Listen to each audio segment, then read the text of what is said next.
Hello, Hunter. Hello, Archie and Carlo. This is Grandpa Reags. How are you? We live in interesting times, don't we? Hey, there's this special flu that's going around that we've got to be very, very careful of. We've got to keep a long way away, 1 arm length by 2, away from other people. Otherwise, we could catch it and bring it home to our mum and dad, and that wouldn't be good, would it?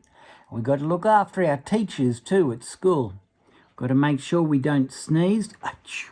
Got to cover our mouths. If we're going to cough, we've got to cough into our arms. We've got to not spread any germs. Don't do that. And we might have to wear a mask one day, but listen to mum and dad. They'll tell you if you have to wear a mask one day.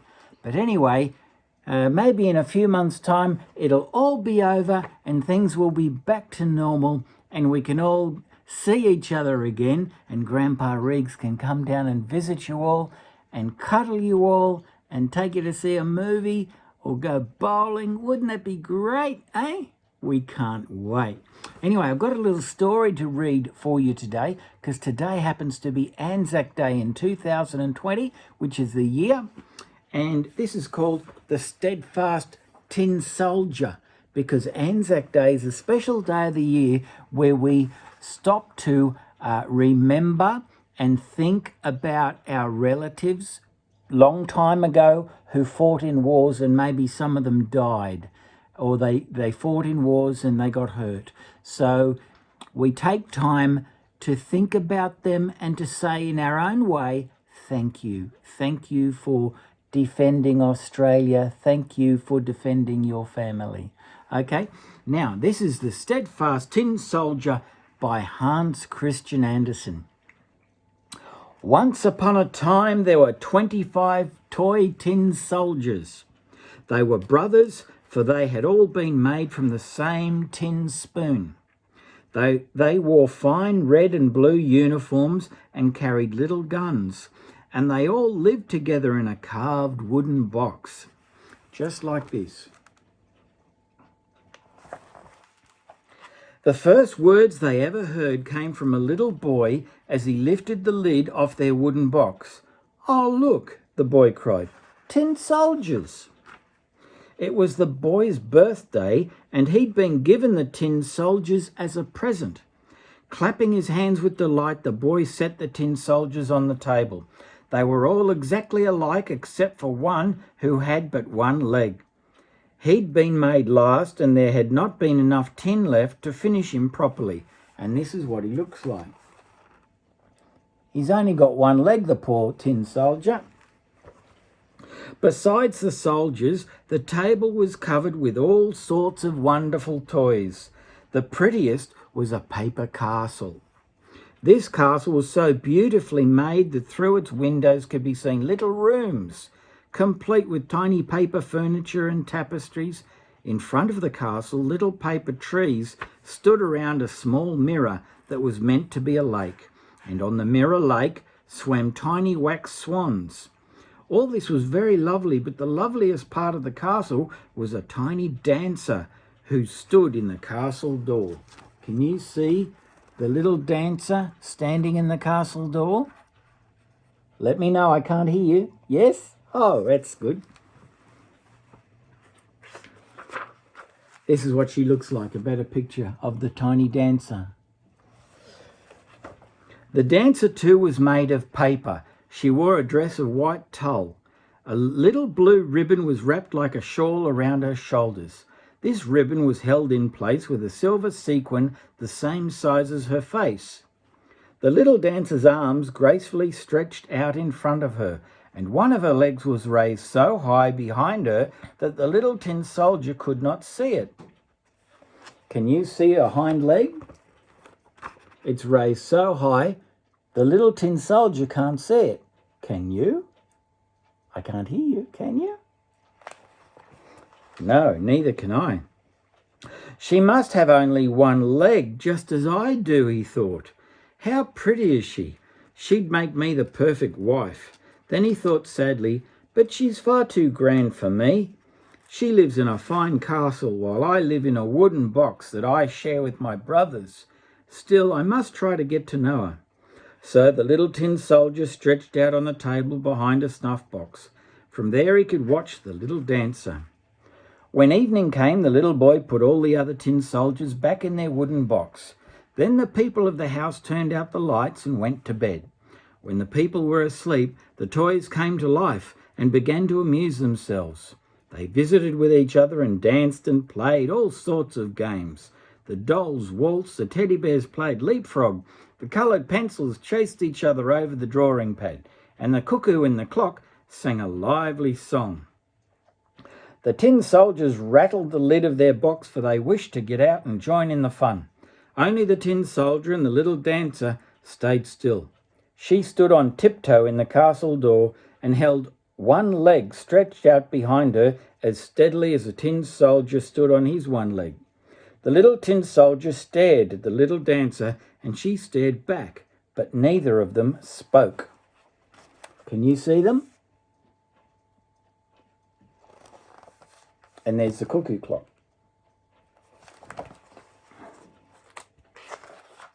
At the stroke of midnight, the lid of the snuff box sprang open and out popped a little red goblin. "Tin soldier," growled the goblin, "you will please remember to keep your eyes to yourself." But the tin soldier pretended not to hear. Then the goblin said in a nasty voice, "Very well, I'll take care of you tomorrow." With that, he disappeared into the snuff box.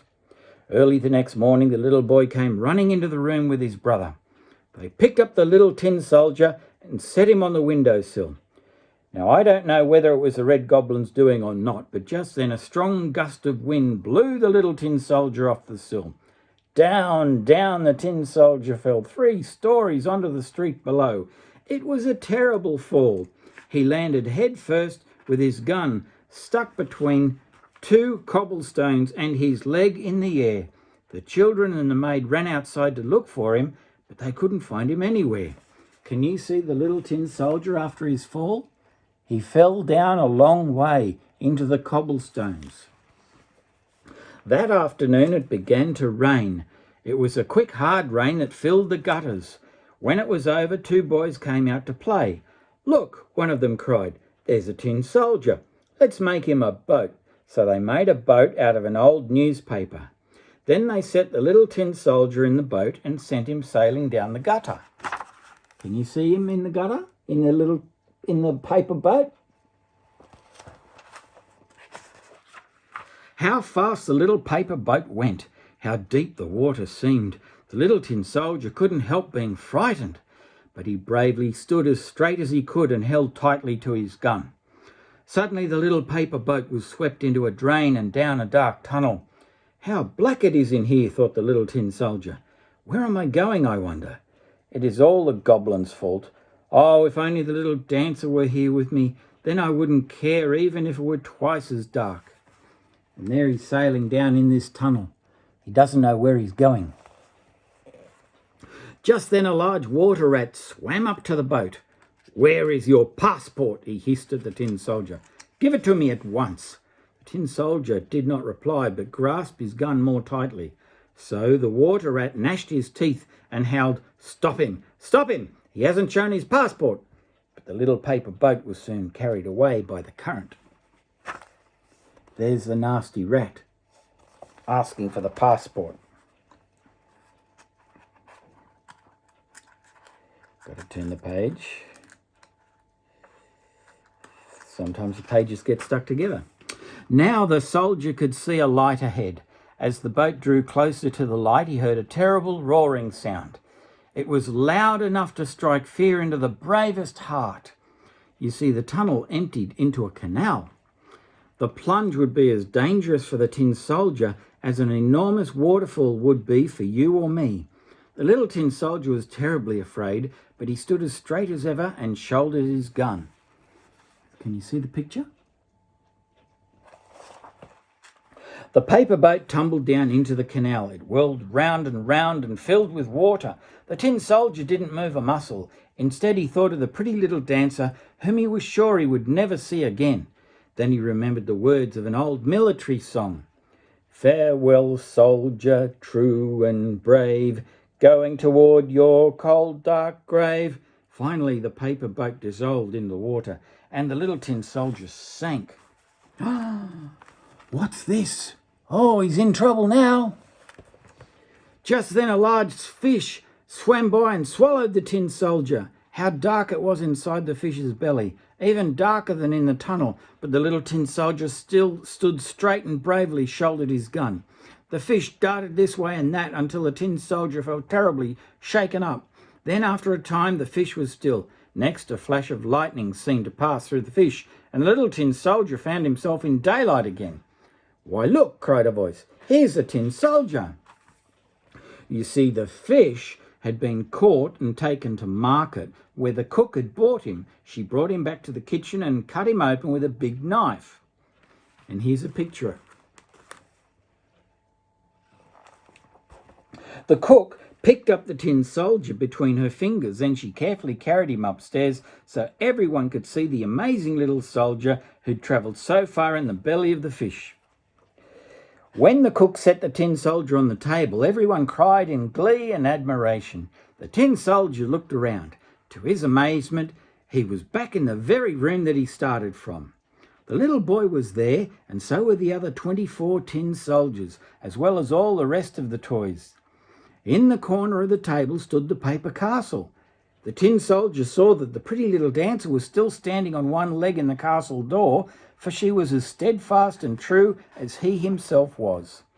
When the little tin soldier saw the dancer, he was so touched that if he could, he would have wept tears of tin.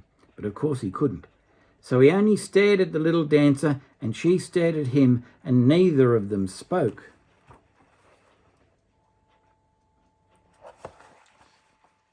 Just then the little boy picked up the tin soldier and threw him to the fire. I think this really must have been the Red Goblin's doing, for why else would the little boy have done such a thing? Flames flared around the little tin soldier. The heat felt terrible to him, but whether it was the heat of the fire or the warmth of his feelings for the little dancer, he couldn't say. The bright colours faded from his uniform, but even that might have been from sorrow. He stared at the little dancer and she stared at him. He could feel himself melting away, but he still stood as straight as ever, for he was a brave, true soldier. Just then the door of the room flew open, and a draught of wind picked up the little dancer. She fluttered across the room, right into the fire, beside the little tin soldier. Flames blazed around the little dancer, and in a flash she was gone. Beside her, the tin soldier slowly melted away into a lump of grey metal.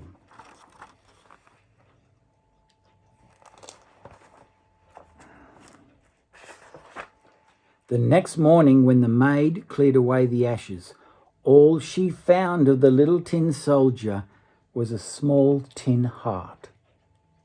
Of the pretty little dancer, nothing was left except her sequin, and that was burned as black as coal.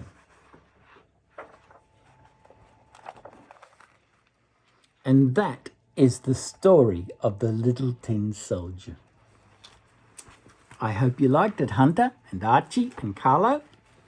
This is Grandpa Reags, wishing you farewell for now, and we'll see you soon. Bye for now.